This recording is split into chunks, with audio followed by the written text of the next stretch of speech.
சென்னையில் ஆட்டோ கவிழ்ந்து 5 வயது குழந்தை உயிரிழந்த சம்பவம் தொடர்பாக காவலர் மீது வழக்கு பதிவு செய்யப்பட்டிருக்கிறது. இது பற்றிய முழு விவரங்களை அறிவோம். எமது செய்தியாளர் சசிதரன் இணைகிறார். சசி, வணக்கம். எந்தெந்த பிரிவுகளில் காவலர் மீது வழக்கு பதிவு செய்யப்பட்டிருக்கிறது? இந்த விவகாரத்தின் முழு பின்னணி என்ன? விரிவா விவரிங்க.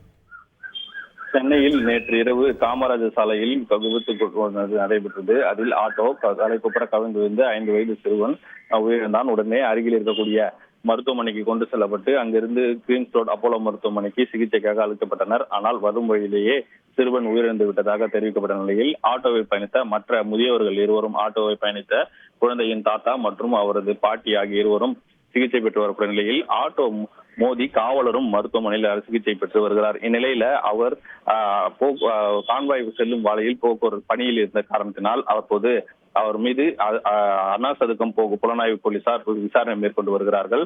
அவர் மீது வழக்கு பதிவும் செய்யப்பட்டிருக்கிறது. மகேந்திரன் தற்போது ராஜீவ்காந்தி மருத்துவமனையில் சிகிச்சை பெற்று வரக்கூடிய நிலையில் 2 பிரிவின் கீழ் அவர் மீது வழக்கு பதிவு செய்யப்பட்டிருக்கிறது. 106, 125A பிரிவுகளில் வழக்கு பதிவு செய்யப்பட்டிருக்கிறது. 125A மனித உயிருக்கு அபாயம் விளைவிக்கக்கூடிய செயல் செய்தல் அல்லது பிறருடைய பாதுகாப்புக்கு கொண்டு விளைவித்தல் என்ற பிரிவின் கீழும், 106 அஜாக்கிரதையாக செய்த செயலால் பிறருக்கு மரணம் விளைவித்தல் என்கிற பிரிவின் கீழ் 2 பிரிவின் கீழ் வழக்கு பதிவு செய்யப்பட்டிருக்கிறது. ஏற்கனவே ராஜீவ்காந்தி மருத்துவமனையில் அவர் சிகிச்சை பெற்று வரக்கூடிய நிலையில தற்போது நேற்று அஜாக்கிரதையாக செயல்பட்ட காரணத்திற்காக அவர் மீது அண்ணா சதுக்கம் போக்குவரத்து புலனாய்வு போலீசார் தற்போது 2 பிரிவின் கீழ் வழக்கு பதிவு செய்து விசாரணை மேற்கொள்ளப்படுகின்றனர். நன்றி சசி. செய்திகளை உடனுக்குடன் தெரிந்து கொள்ள உடனே சப்ஸ்கிரைப் பண்ணுங்க.